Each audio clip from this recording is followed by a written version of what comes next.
Thanks for joining us. I hope you are having an excellent B-Sides. Okay, so welcome to this track, and you are off for a treat. We have Dor Tumarkin presenting on unserial killers. I have a few announcements before we get rolling. First of all, we'd like to ask you to turn off your devices. We will be live streaming this, and as a courtesy to everybody, we just don't want to have any interruptions from phones or beeps going off. If you have a question, we would ask that you please raise your hand.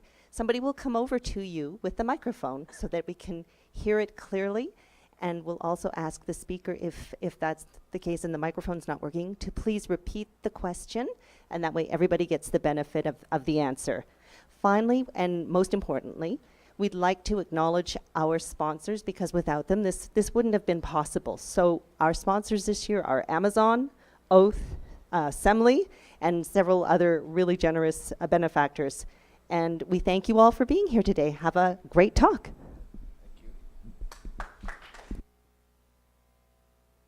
Check, check. We're good? Okay. So hi, my name is Dor, and welcome to my talk about deserialization attack called Deserialized Killers. Sorry that the name is kind of shit. I didn't choose it. But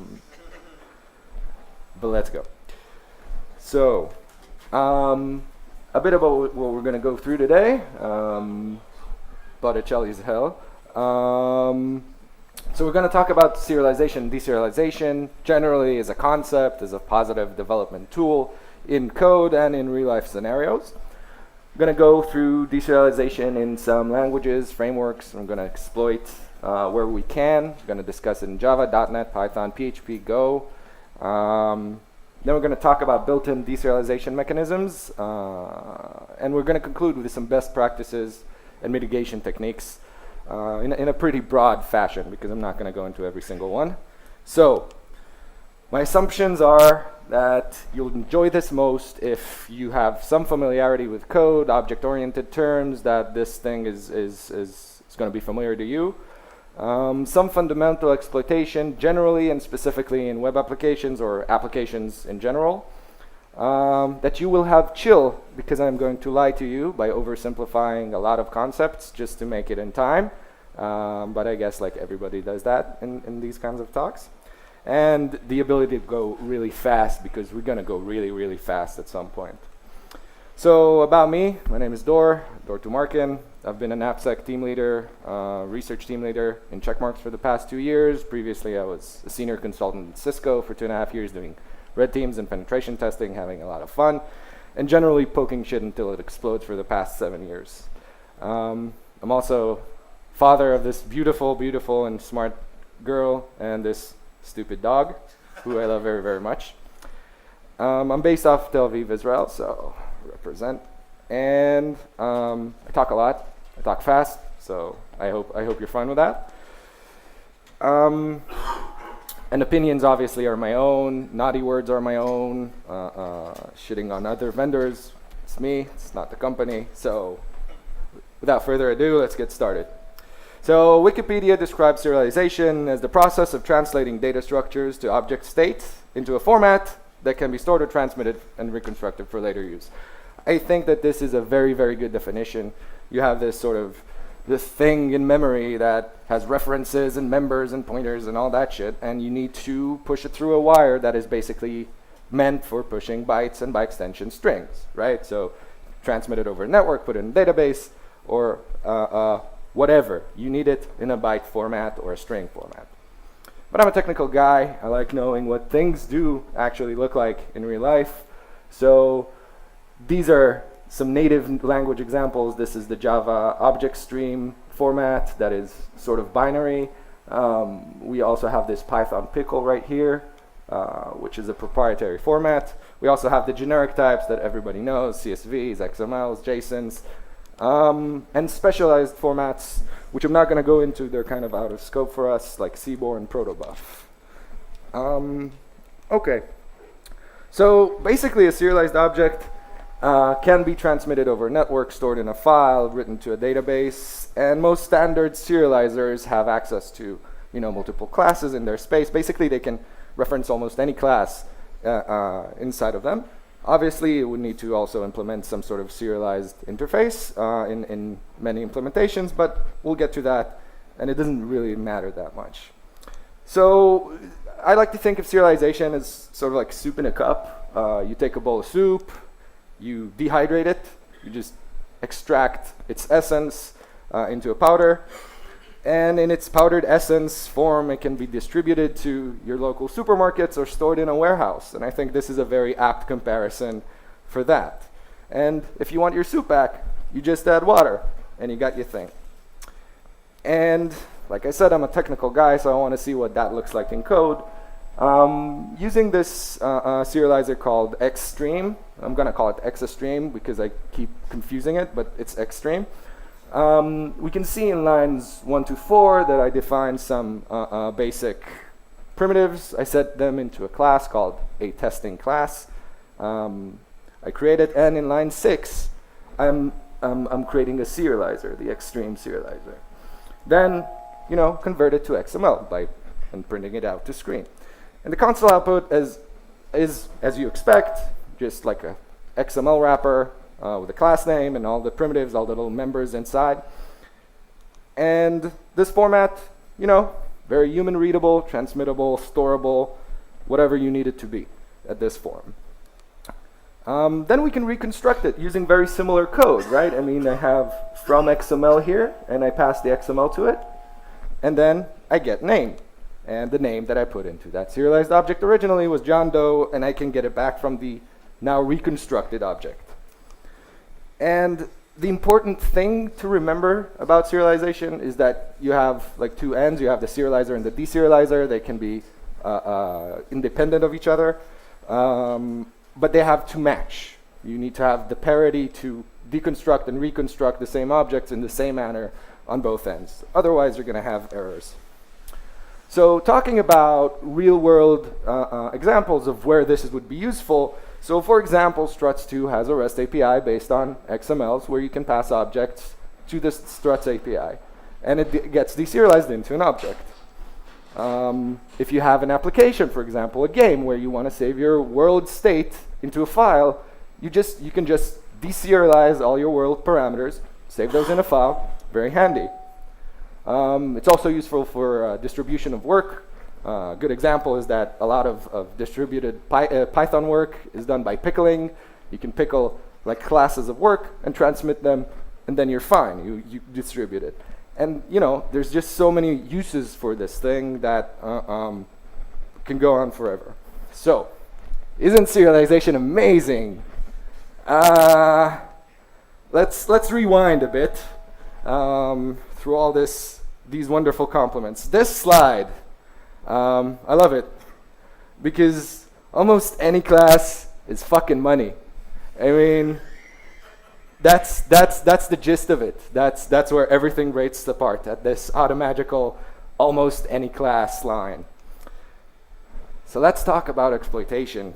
But before we do, there's a bunch of guys I want to acknowledge. I'm really standing on the shoulders of giants here. A lot of aggregated data from other people's research. Chris Frohoff, Alexander Mirosh, Alvaro Munoz, James Forshaw for their work on Java and .NET deserialization, and Manu Mo, who disclosed the CV that I'm going to demo later just for completeness of understanding what an attack looks like on a product. So, moving on. Struts2. Anybody familiar with Struts2? Yeah. The infamous Struts2. We're not going to talk about the Equifax hack. That's a completely different attack. This is also, though, quite similar in its impact. So open source MVC framework for creating web applications, and somewhat renowned garbage fire of critical vulnerabilities that are easy to exploit unauthenticated. I don't know. They say it's coding over configuration. So instead of configuration, you have the most spaghetti code I've ever seen. But let's not just shit on struts. Let's also demo what's going on. So we have your struts server on the left side. On the right side, we can see the REST API demo. This is built into struts, and we're creating a new order right through this sort of nice web UI. And then, you know, here I demo how you can create it from this XML. You can just submit an XML to the web application, and there it is, created. Let's try something a bit different. So let's submit this bad boy. I'm going to go a bit into detail later about this malicious XML. The important part to remember or observe is that its innermost classes are process builder, a reference to the start method with cmd \c calc. So I'm going to submit that request. And I get this error 500. Anybody who's ever tried something on a Java server knows this error screen. So what happened? What did I submit? This is a gadget. I'm going to describe gadgets a little more succinctly later. What's important about this gadget is that it's based off of classes available in Java and in the Apache Commons library, which is very popular. It's already part of struts, so there's no it's not custom struts or anything. This is out of the box from 2017. And I think that the interesting part about it is that it's impossible to heuristically detect it, because we have this API that's receiving an XML as an input, and I'm submitting an XML to it. There is no malicious backtick for SQL injections that you can qualify or something like that. And if you blacklist these classes, then I'm going to find something else probably. So heuristically, it's equivalent to a good a request rather than a malicious payload. So let's see what just happened. Let's check our server, and oh no, it's calc. So our old friend calc. So what happened really, under the hood? There was a naive deserializer in struts, and spoiler, it's extreme. I chose it for a reason, not just because it's very readable, but because it's part of this demo. And you can see in their code how they create this same generic constructor, generic extreme class that I created earlier.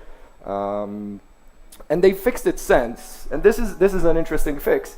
They deprecated the old call, and they also, as you can see in the bottom half, they also stripped all type permissions, which means you can't deserialize anything anymore. And then they start whitelisting and adding classes that you can deserialize now.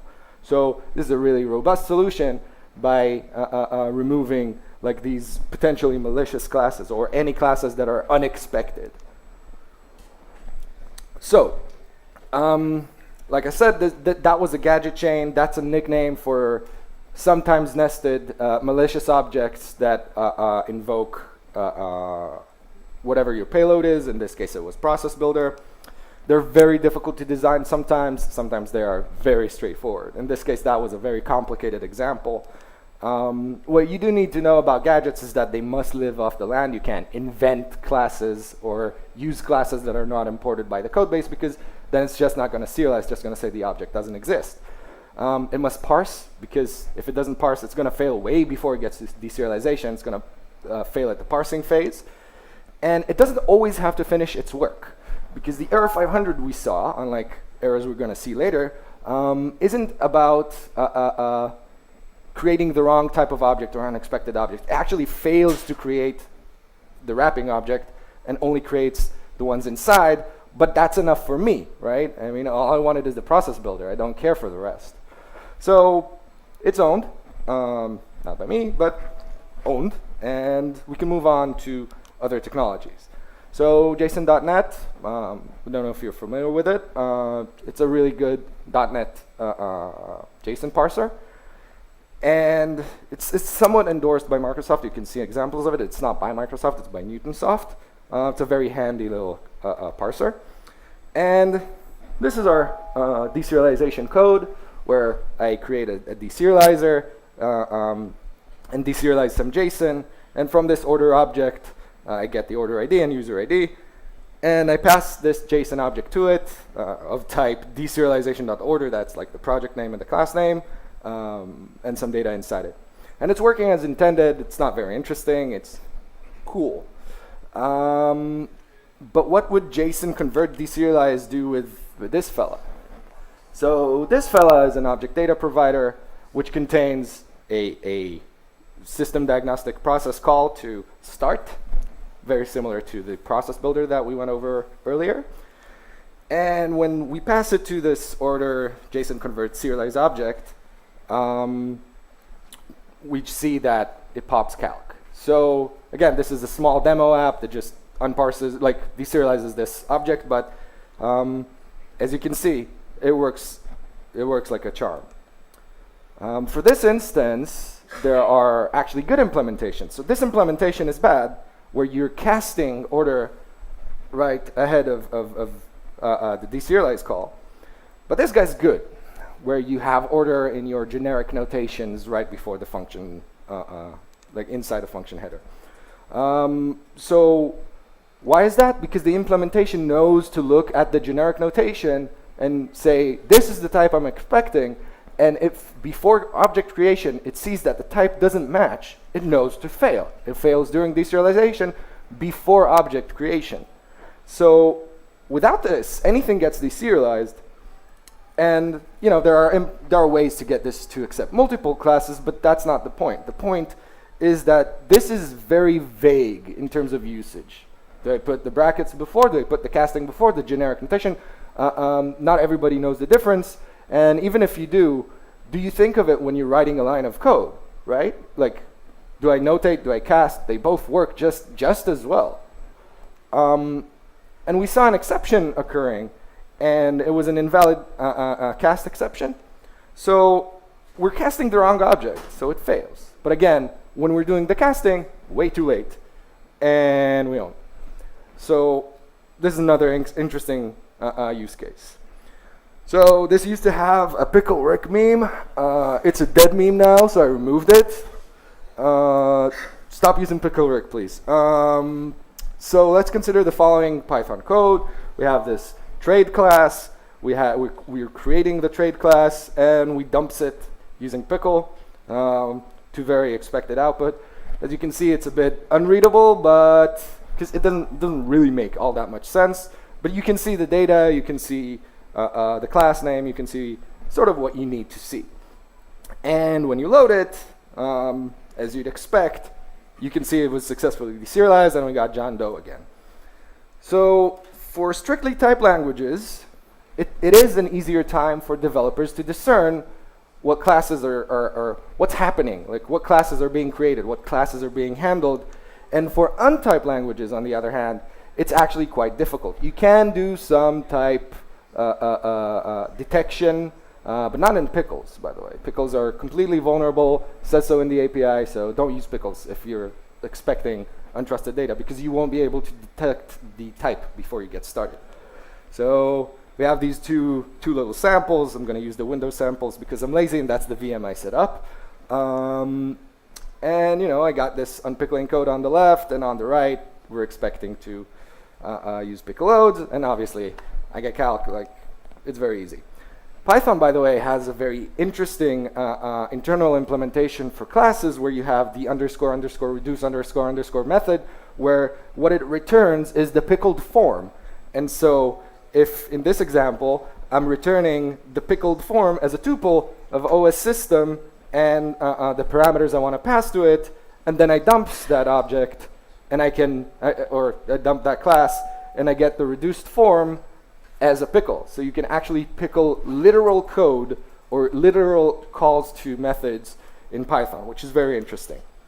So basically you're spring loading a deserialization bomb using pickles, using the reduce method, which is cool and owned.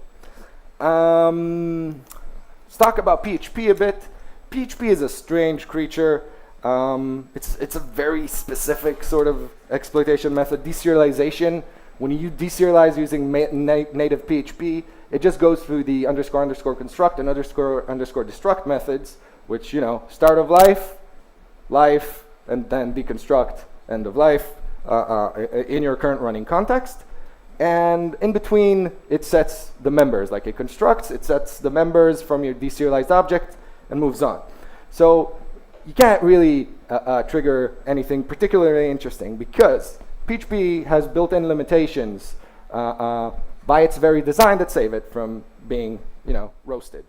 So anything built in, like operating system calls, like exec, eval, all that sort of thing, they're not actually classes because PHP isn't object-oriented at its very core. At its very core, these things are basically language constructs and not functions that belong to a class. So it's not part of any class, and by that, it essentially whitelists what you can call when you deserialize. And by that, I mean you can only attack custom classes or imported classes and anything that is custom implemented, but not the actual language. So it can still be exploited. There are exploits out there that are specific for deserialization and PHP, but it has to be done very contextually with a lot of thought. So moving on to Go, does anybody have any idea what Go deserialization would look like? Any Go developers here? Any idea what deserialization will look like in Go? Yeah, but is it how is it vulnerable? How would you? So in Go, you really can't exploit deserialization. Deserialization exists in Go, but because Go doesn't really have classes, it has structs and interfaces, you can't really spring load anything. You can populate a struct from deserialization, but there is no active code beyond that. It's more like parsing than it is deserialization, because there's no constructors, no destructors, nothing to spring load. Okay, so that's Go. But at this point, we have some idea of commonality between language and exploitation. Basically, deserialization streamlines converting objects to text and texts back to objects, or string or bytes. So it's dangerous if and only if you use it on untrusted data. If you do it internally, who cares? I mean, if nobody can taint that, then you're pretty safe. But remote and naive deserialization is basically RC delivery systems. That said, it is, in many cases, only local and trusted, and for some of the examples that we saw, like APIs, you can just replace it with a parser. You can build your own. So it's not like there are whole technologies designed to distribute objects via serialization, right? Yeah. So moving on to message queues and deserialization. Message queues are literally there to distribute messages. It's exactly what you expect if you've never worked with one. You have like a queue, you push a message into it, somebody pulls the message or publish and subscribe. Depends on your implementation, how you describe it. And there are agnostic MQs where it's just strings or bytes. There's no like wrapper functionality around it. Those are obviously not very relevant to us because we want the whole thing. We want things that allow sending objects, where your end-to-end solution is serialize, publish, read what you published, and then deserialize it on some other node. Are they basically end-to-end delivery system for remote code execution bombs? Yes. So Java JMS is documented, well documented, is vulnerable. There's a really good talk by Matthias Kaiser from Black Hat 2016, Poning your Java messaging systems, that describes multiple ways of exploiting it. And this code snippet here, this JMS thing, this little snippet, is just like a basic on-message event where you receive a message, and you get the object, and as soon as you reference this getObject method without verifying what's in there, it explodes, like it runs. I'm not going to demo it because you've seen enough calcs for the time being. So that begs the question, what about .NET? Because whenever there's something cool about Java, we go looking for it in .NET because one's a knockoff. So it does have Microsoft Message Queue, MSMQ. It's kind of cool. It's ancient, but it's still in use. And when I say it's still in use, it's still a feature in Microsoft Windows and up to 10. Like, it's still there. You can still enable like an MSMQ server on your system, and it's baked into .NET as part of system messaging DLL. So it's still there. And this is what a message queue kind of looks like. It's added to your computer management. You can see the queues. You can even read the messages that are waiting inside the queue. So it's there. And it has two object serialization suites or formatters, one for XML, one for binary. And we embarked on some of our trademarked research. The only reference we could find for any security issues pertaining to message queuing in Windows that isn't a particular CVE, but rather the technology itself that's bad, is a reference to the binary message formatter in Friday the 13th JSON attacks on the talk, the paper, which is, again, highly recommended. But that's it. All we know from that is that it uses binary formatter and is therefore likely to be dangerous. So, being the savvy researchers that we are, we browsed to msdn.microsoft.com to look into it. And we saw that binary message formatter is very efficient and fast to parse and has faster throughput and works on pure speed. And you might ask, how fast does it go? Too fast. It goes too fast. It doesn't do a lot of vital checks that would have been saving its bacon at this point. So let's look at the sample code from MSDN. There's a receive message method, very basic. It creates like a queue object. It sets the formatter and it receives a message, reads the body of the message as a bitmap because it's a binary, like it's a byte stream, and tries to save that to a file. So we take this nice little exploit, known gadget called type confused delegate, and we push it into a message with the binary message formatter to see what happens on the receiving end. So we have this basic MSMQ send and receive code. We push the message into the queue, and we read it using the Microsoft code and pop. Also, we can see that same casting error from before. And if you can see it, it's highlighting the bad cast for bitmap, obviously because I didn't send a bitmap. It was not a bitmap. So Microsoft samples being dangerous isn't great, but it isn't news either. There have been several talks about demo code from Microsoft being vulnerable, like from MSDN. So we did some digging into more official stuff by Microsoft about the message queuing system, and figured, maybe it's bad because they're trying brevity. I mean, it's demo code. It's only intended to read like a message, and maybe like they have something else. So we went on the Microsoft GitHub and found this solution called large message queue. And it's just a basic forms application that you have this queue and you send a file like a bitmap. You read the file from the same queue and you're done. Basically, it's a wrapper for the existing message queue that is designed to handle some loss when reading the image from the message queue. So we took the same exploit and we pushed it into the same queue being used by this Windows Forms application, and crafted the same malicious message as before from a different application. So now it's in the same queue that's being read, and we click receive, and bam. So toy. So as you can see, as soon as the binary message formatter is set, like the immediate following line is dereferencing like the body member of the message. As soon as you step into the message.body, it's cock-a-clock, baby. So very cool.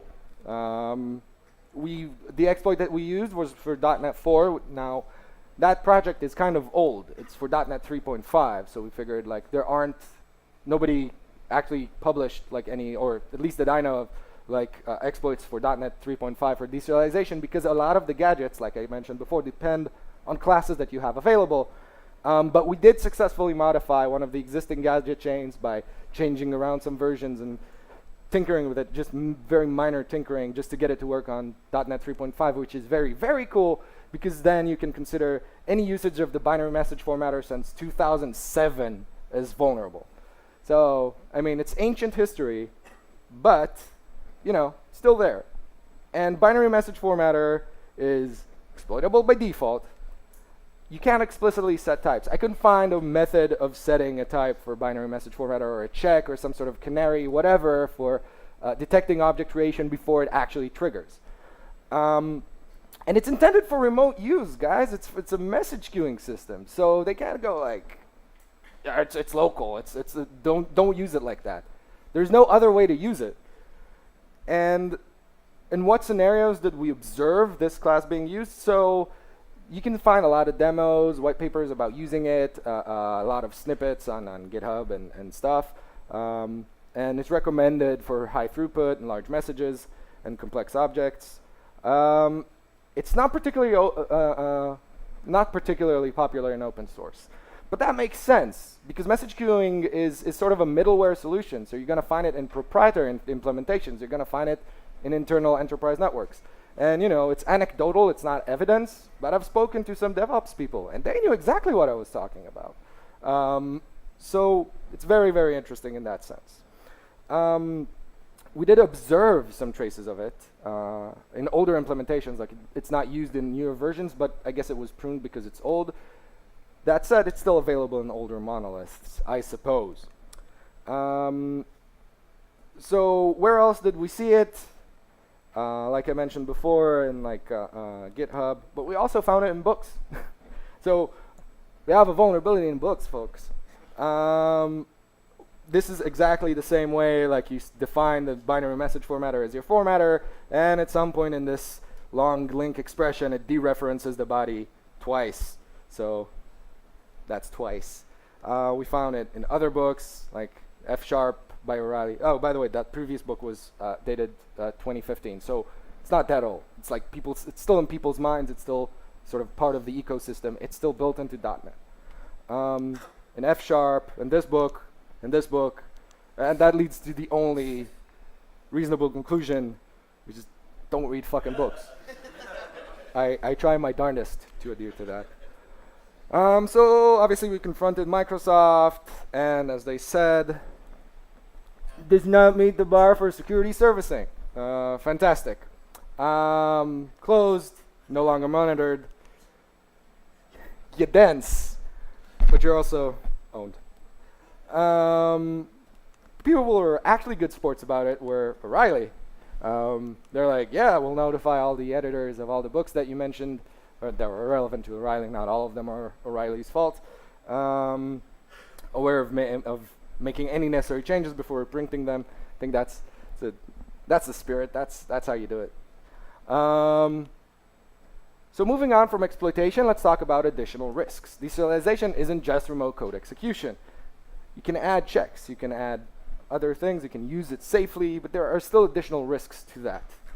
So deserialization errors, obviously, as you can see, they throw exceptions and erroneous behavior and all that stuff, which is not very sexy, but it's part of the whole thing of security, I guess. What is interesting to me is that in some languages and some implementations of deserialization, the object is built from reflection, in the sense that it doesn't use the same constructors that you think it uses. It doesn't use the same setters that you wrote. So it might be bypassing your logic. It might be bypassing your checks, and you wouldn't know. For example, if I deserialize an object that has an integer representing an object ID, like an order ID or a user ID, I can set it to -1. And, it's not going through the setter that makes sure that ID is a positive integer or isn't already taken. So, you're deserializing naively, and I might be bypassing your logic through that. And that's very, very interesting, because even that means that even if you do check for classes and everything is on the up and up and you can't deserialize a malicious class, I can still do a lot of harm from naive deserialization. So you can't assume anything about values and logic when you deserialize for some implementations. For some it works just fine, but you would be surprised which deserializers do and don't go through setters and constructors. So from an industry perspective, I think that it's very interesting to see just how many critical vulnerabilities are found in vendor provided products. I bet some of you bumped into it. Some of these were wormed or converted into a worm that for crypto miners, for stuff like that. It's very, very cool. I would suggest, like, if you're interested, just follow up on this list just to see what's up. It's also part of OWASP Top 10 now. OWASP is known to sort of fit themselves to the spirit of the time. So they decoupled deserialization into A8 from A1 injection, which is broad.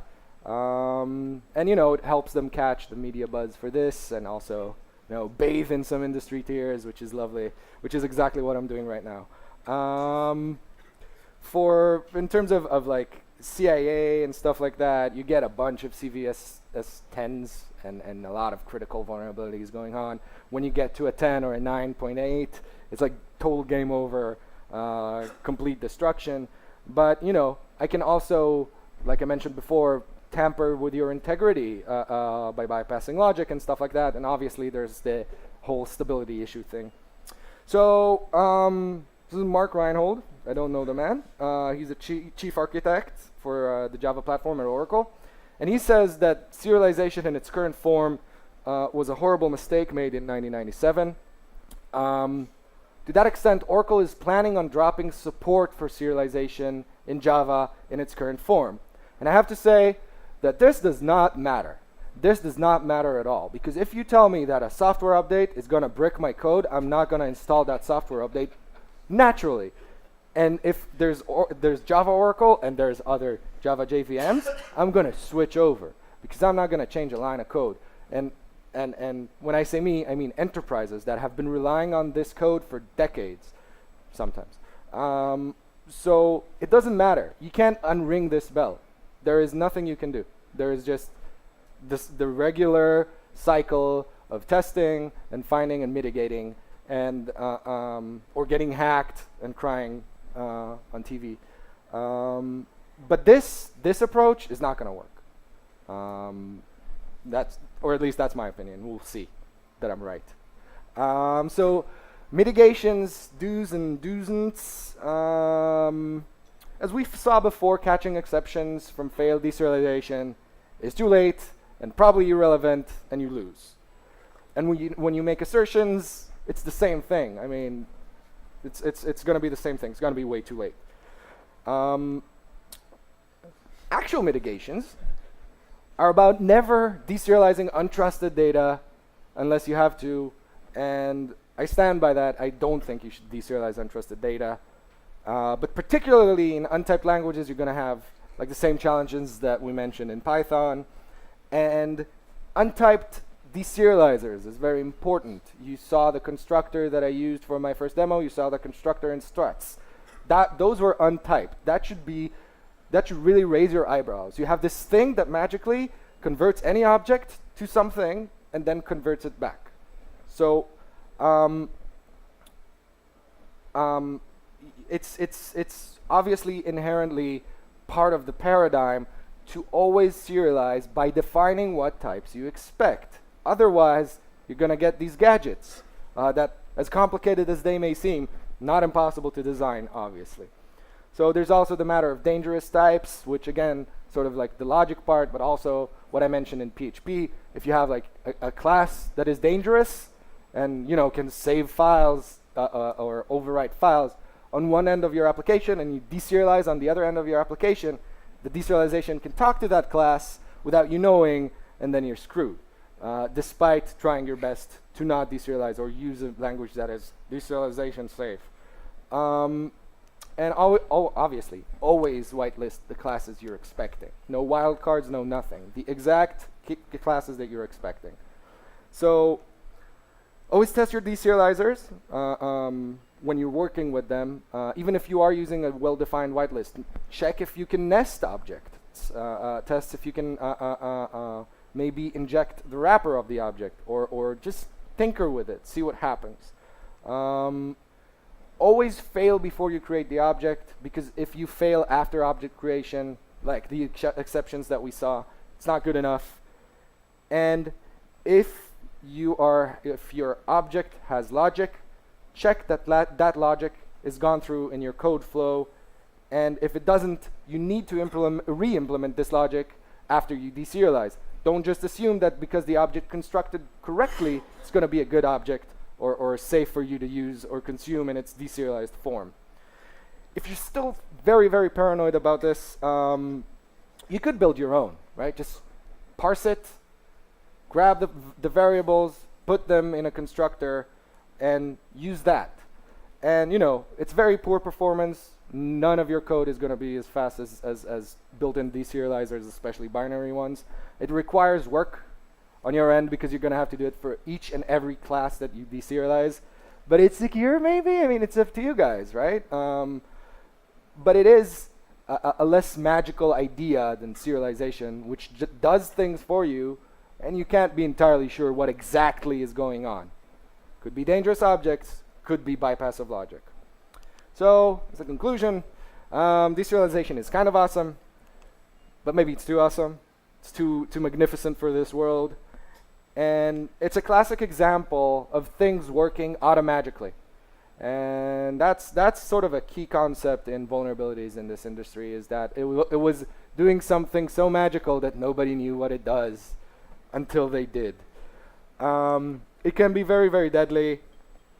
And from RCE and to manipulation, there's still a lot of potential areas to explore. We just bumped into this binary message formatter a couple of months ago, added post hoc to this presentation, but I still think it's cool.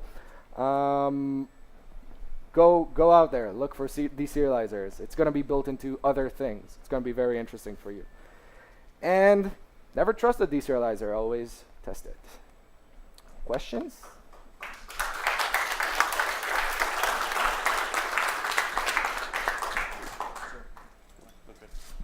Have two, but I'll do one and then wait and see if other people do. Sure, go ahead. First would be the MSMQ stuff. Is that remotely detectable? Just like if you nmap a Windows box and does it tell you that it's an open port. is there? You can remotely send to message queues. I didn't tinker around with their settings too much, but obviously the default settings for a private queue means it's remotely accessible in a local network. So if you want to weaponize it, go ahead, sir. So I'm more interested. Will nmap actually tell you this is an Yeah, MQ series? it's got its own service? unique ports. So. Nice. Very fingerprintable. Thanks for a great talk. Is there any examples of people using JMS safely, or is this the way to do it? What do you mean? Sorry, use what? JMS. Oh, yeah, you can. You can just try to get the type from the message before you open it. It's just the idea of getting the object before you test it.